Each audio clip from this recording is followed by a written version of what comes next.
Halo semuanya, selamat pagi. Kali ini kita akan belajar bersama pada topik yaitu pembelahan sel. Apa itu pembelahan sel dan bagaimana proses terjadinya pembelahan sel itu sendiri di dalam makhluk hidup? Mari kita lihat bersama. Pembelahan sel itu ada dua. Yang pertama ada mitosis dan kemudian yang kedua ada meiosis. Nah, mitosis itu sendiri adalah pembelahan sel yang hasil akhirnya berjumlah dua sel keturunan atau dua sel anakan yang sifatnya identik. Identik dengan siapa? Yaitu identik dengan induknya. Pembelahan mitosis ini berlangsung di sel somatis tubuh yang bertujuan untuk melakukan regenerasi dan pertumbuhan sel tubuh. Contoh sederhananya adalah ya ketika kalian bertambah tinggi, ya, proses bertambah tingginya manusia dari bayi hingga dewasa itu akibat dari terjadinya proses pembelahan mitosis karena ada pertambahan jumlah sel tubuh. Tahapan utama dari proses pembelahan mitosis adalah, saya sering menyingkatnya dengan PMAT. P itu adalah profase, M metafase, anafase, dan telofase. Ini tahapan utama dari pembelahan mitosis. Nah, sebelum memasuki ke tahapan utama ini, ada namanya fase persiapan, yaitu namanya interfase. Tahapan interfase ini terjadi proses persiapan dan penimbunan energi oleh sel untuk melakukan pembelahan. Secara sederhana gambarannya, ketika kalian mau memasak sayur sop, pastikan kalian akan menyiapkan bahan-bahannya terlebih dahulu sebelum nantinya sayur itu kita masukkan ke dalam sebuah tempat dan kita masak. Nah, itu juga sama. Interfase juga seperti itu. Jadi sebelum masuk ke tahapan utama tadi PMAT akan mengalami tahapan ini, interfase. Pada tahapan interfase itu meliputi beberapa fase, yaitu G1 growth, growth 1, S itu sintesis, dan G2 growth 2 yang terjadi untuk membentuk organel-organel yang dibutuhkan dalam tahapan mitosis. Pada growth 1 itu identik dengan pembentukan organel, yaitu organelnya apa? Adalah sentriol. Ya, sentrosom ini, di dalam sentrosom terdapat dua sepasang sentriol yang nantinya sentriol ini berperan dalam mengatur pergerakan kromosom, ya, yang nantinya akan berperan dalam mengatur pergerakan kromosom di dalam pembelahan sel. Itu growth 1. Terus kemudian sintesis. Sintesis itu identik dengan replikasi DNA. Dan kemudian terakhir ada growth 2. Pada growth 2 itu identik terjadi peningkatan sintesis protein. Nanti akan terbentuk enzim-enzim yang memang dibutuhkan dalam sel itu sendiri. Nah, terjadi peningkatan sintesis protein. Ini tahapan interfase. Sekarang kita masuk ke tahapan utama dari pembelahan mitosis itu sendiri. Yang pertama tahapan profase. Setiap sentrosom akan mengalami replikasi dan berpindah ke kutub-kutub inti. Mengalami replikasi membentuk sentriol, ya, berpindah ke kutub-kutub inti. Ini akan bergerak ke kutub-kutub inti yang letaknya berlawanan. Tahap akhir dari profase, nukleus dan membran inti selnya akan mulai menghilang. Ini kan berlawanan sentriolnya. Kemudian tahapan metafase. Pada metafase, pasangan kromatid akan bergerak ke bagian tengah inti sel dengan sentromer melekat atau terikat pada benang-benang spindle. Nah, ini kromatid ini nantinya akan berada pada bidang ekuator sehingga sejajar. Ya, ini sejajar. Ini ciri khas dari tahapan metafase. Kromatidnya sejajar pada bidang ekuator. Tahapan berikutnya anafase. Tahap awal anafase, setiap kromatid terlepas dari sentromer sehingga terbentuk kromosom baru yang bergerak ke arah berlawanan menuju kutub masing-masing. Jadi di sini sudah mulai terbentuk kromosom baru. Pada tahap akhir anafase, kromosom hampir sampai ke kutubnya masing-masing dan membran sel mulai mengalami penyempitan. Ini mulai mengalami penyempitan di tengah. Tahap terakhir yaitu telofase, kromosom telah sampai di kutub masing-masing. Membran inti sel mulai terbentuk di sekitar dua kelompok kromosom yang terpisah. Ini tahapan dari telofase. Secara keseluruhan, gambaran dari proses pembelahan mitosis adalah sebagai berikut. Ada tahapan persiapan yang dinamakan interfase. Baru setelah interfase selesai, akan masuk ke tahapan utama, yaitu profase, kemudian metafase, anafase, telofase, dan akhirnya menghasilkan dua sel anak yang identik dengan sel induk, ya, dua sel anak yang identik dengan sel induk. Jika kalian perhatikan, pada masing-masing tahapan mempunyai ciri khas, ya. Pada metafase, kromatidnya berada sejajar pada bidang ekuator. Sedangkan pada anafase, kromosom yang sudah terbentuk akan ditarik ke kutub masing-masing sehingga nantinya akan berlawanan, ya. Dan kemudian pada tahap telofase mulai terbentuk dua sel anak yang nantinya akan membran selnya mulai terjadi penyempitan dan hasilnya adalah dua sel anak yang identik. Itu proses pembelahan mitosis. Untuk memahami lebih lanjut terkait dengan proses pembelahan mitosis, kita lihat bersama animasi dari proses pembelahan mitosis itu sendiri.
Ya, itu tadi gambaran secara umum dari proses pembelahan mitosis. Sekarang kita masuk ke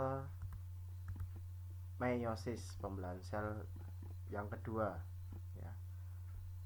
Meiosis adalah pembelahan reduksi karena nantinya akan menghasilkan keturunan dengan jumlah kromosom separuh atau sebagian dari kromosom induk. Jumlah sel yang dihasilkan dalam proses pembelahan meiosis itu sejumlah 4, tetapi keempat sel anakan itu tadi tidak sama dengan sel induknya karena nanti hanya sebagian saja jumlah kromosom yang ada di dalamnya. Berlangsungnya pada sel gonad atau sel kelamin. Tahapan pada pembelahan meiosis ini terjadi 2 kali ya, terjadi 2 kali pembelahan sel. Tahapan utamanya juga sama, pemat, profase 1, metafase 1, anafase 1, telofase 1. Belum selesai, masih lanjut kembali masuk ke profase 2, metafase 2, anafase 2, telofase 2, baru selesai proses pembelahan meiosis. Gambarannya seperti ini ya. Pembelahan meiosis terjadi 2 kali pembelahan, baru akan selesai di tahapan telofase 2 yang nantinya akan menghasilkan 4 sel anak yang tidak identik dengan dengan sel induk.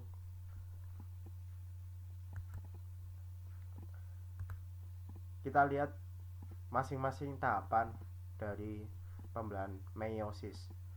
Pada tahapan profase 1, pada pembelahan meiosis ini terjadi 5 tahapan lagi, berbeda dengan profase 1 pada mitosis. Kalau pada profase 1 meiosis ada 5 tahapan, saya sering menyingkatnya dengan sebutan lepsipadidi. Leptoten, zigoten, pakiten, diploten, dan diakinesis. Pada tahapan leptoten, kromatin atau benang-benang halus akan berubah menjadi kromosom.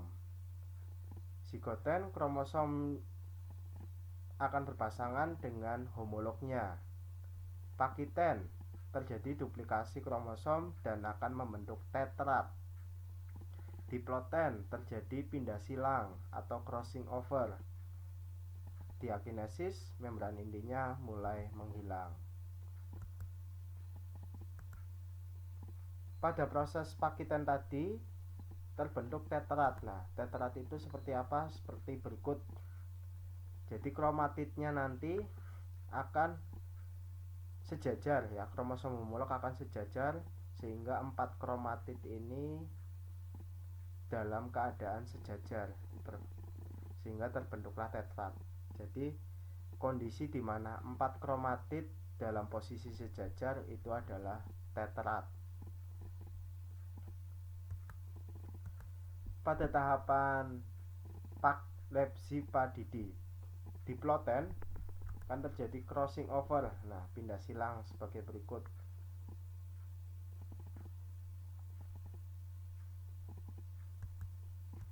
Kemudian kita masuk ke metafase 1.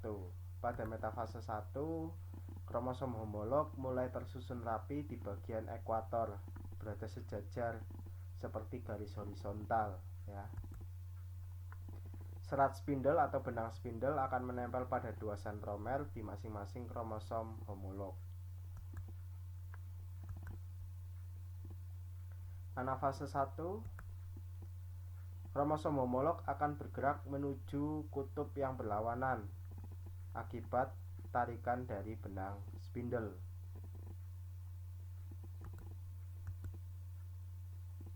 Telofase 1, membran inti mulai terbentuk kembali dan terjadi sitokinesis. Pada tahapan ini selnya nanti akan membelah menjadi 2 dengan kromosom haploid disimbolkan dengan huruf N kecil.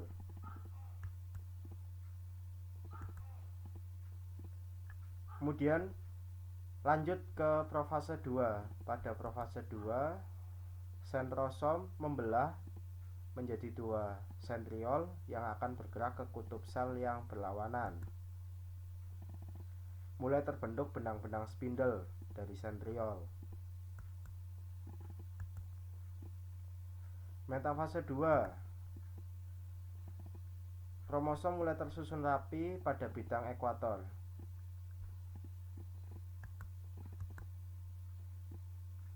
Anafase 2. Terjadi pemisahan kromatid dengan cara ditarik menuju kutub yang berlawanan. Kromatid yang sudah dipisah nanti resmi disebut sebagai kromosom.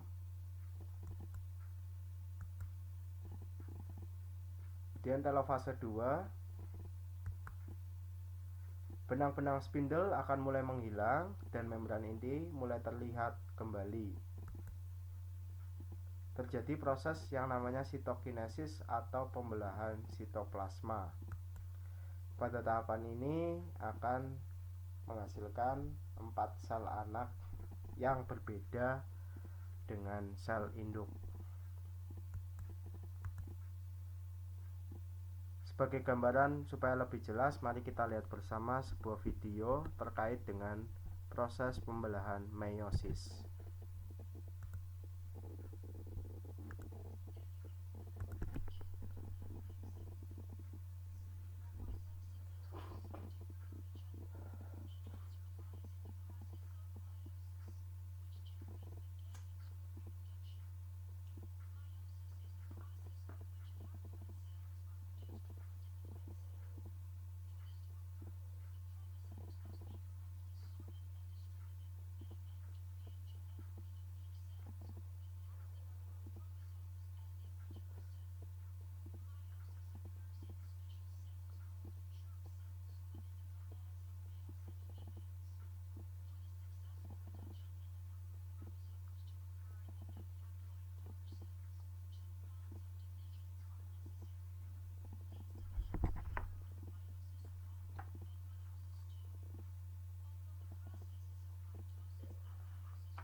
Ya, itu tadi eh, gambaran dari proses meiosis ya. Gambaran dari proses meiosis.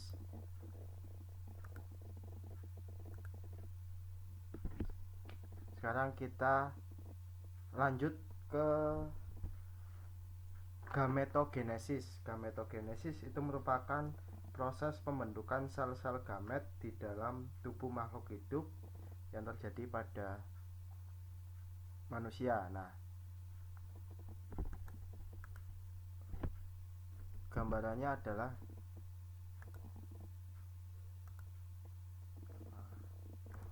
kita awali dari proses yang pertama, yaitu spermatogenesis. Tahapannya adalah sebagai berikut ya. Dari spermatogonium dengan jumlahnya 2N diploid akan mengalami mitosis, membentuk spermatosit primer masih diploid. Kemudian spermatosit primer akan mengalami meiosis 1 ya, sehingga terbentuk spermatosit sekunder yang jumlah kromosomnya adalah haploid N. Di sini sudah haploid. Spermatosit sekunder mengalami meiosis 2, membentuk 4 spermatid ya, 4 spermatid yang nantinya 4 spermatid ini akan mengalami kematangan sel sehingga terbentuklah spermatozoa ya. Spermatid yang mengalami pematangan sehingga terbentuklah spermatozoa atau sperma. Untuk gambaran dari spermatogenesis, mari kita lihat animasinya.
Ya, itu tadi eh, gambaran dari proses spermatogenesis. Ya, spermatogenesis itu berlangsungnya di tubulus seminiferus pada testis. Sekarang kita akan melihat oogenesis, ya. Oogenesis, pembentukan ovum, diawali dari oogonium yang bersifat diploid 2N, akan mengalami mitosis membentuk oosit primer dengan jumlah 2N juga masih sama. Oosit primer ini akan mengalami meiosis 1 membentuk oosit sekunder dan badan polar. Dari oosit sekunder akan mengalami meiosis 2, begitu juga dengan badan polar, sehingga terbentuklah ootit dan 3 badan polar. Nah, ootit inilah nantinya akan matang membentuk ovum, sedangkan 3 badan polar ini nanti akan luruh dalam proses menstruasi, ya, tidak terpakai. Ini nanti yang hanya akan terbentuk satu ovum saja yang matang. Nah, proses terbentuknya ovum itu berlangsung di ovarium, ya.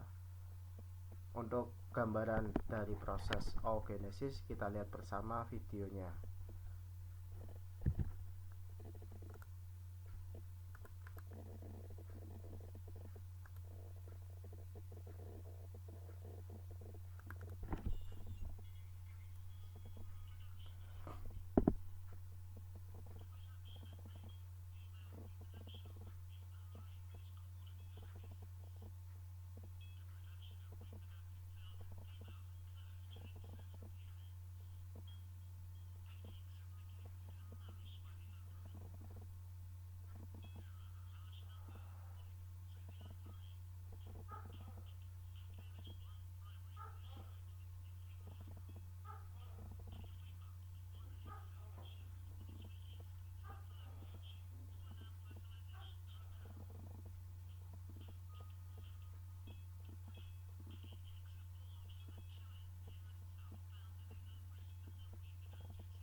Ya, itu gambaran dari proses oogenesis, ya, yang terjadi di ovarium.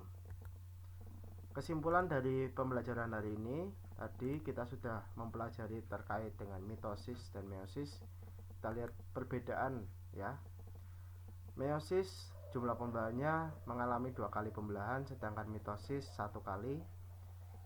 Jumlah sel anak yang dihasilkan, meiosis menghasilkan 4 sel anak yang tidak identik dengan induk. Sedangkan mitosis menghasilkan dua sel anak yang sama atau identik dengan sel induk. Sifat sel anak pada meiosis tidak identik ya, sedangkan mitosis identik. Pada meiosis, sifat kromosom sel anak hasil pembelahan bersifat haploid. Kalau pada mitosis, sel anakannya bersifat diploid, sehingga sel anakan itu tadi bisa mengalami pembelahan kembali ya, bisa mengalami pembelahan kembali. Tujuan pembelahan pada meiosis itu bertujuan untuk mengurangi jumlah kromosom sehingga jumlah kromosom dari generasi ke generasi berikutnya selalu tetap. Sedangkan pada mitosis tujuannya adalah untuk perkembangbiakan organisme eukariotik, pertumbuhan dan penggantian sel-sel yang rusak atau mati pada organisme eukariotik multiseluler. Peranan bagi organisme eukariotik multiseluler, meiosis itu berperan dalam menghasilkan sel-sel gamet atau sel-sel kelamin, sedangkan mitosis menghasilkan sel somatik atau sel tubuh. Demikian penjelasan dari saya terkait materi tentang pembelahan sel. Silakan dipelajari, jika ada yang dirasa kurang jelas bisa langsung ditanyakan, bisa ditanyakan dalam kolom komentar. Jika dirasa materi ini mudah dimengerti, silakan bisa diberikan like. Kemudian ada tugas terkait memperdalam materi ini. Nanti silakan kalian mengerjakan latihan soal dari buku Brilian Biologi halaman 58 nomor 1 sampai 45 ya, nomor 1 sampai 45 halaman 58 dari buku Brilian. Yang tidak memiliki buku Brilian bisa dituliskan option dan kalimat jawabnya ya, kalimat jawaban optionnya jangan lupa. Tapi jika yang memiliki buku Brilian bisa langsung dikerjakan di buku Brilian. Cukup sekian penjelasan dari saya. Terima kasih. Selamat pagi, Tuhan memberkati.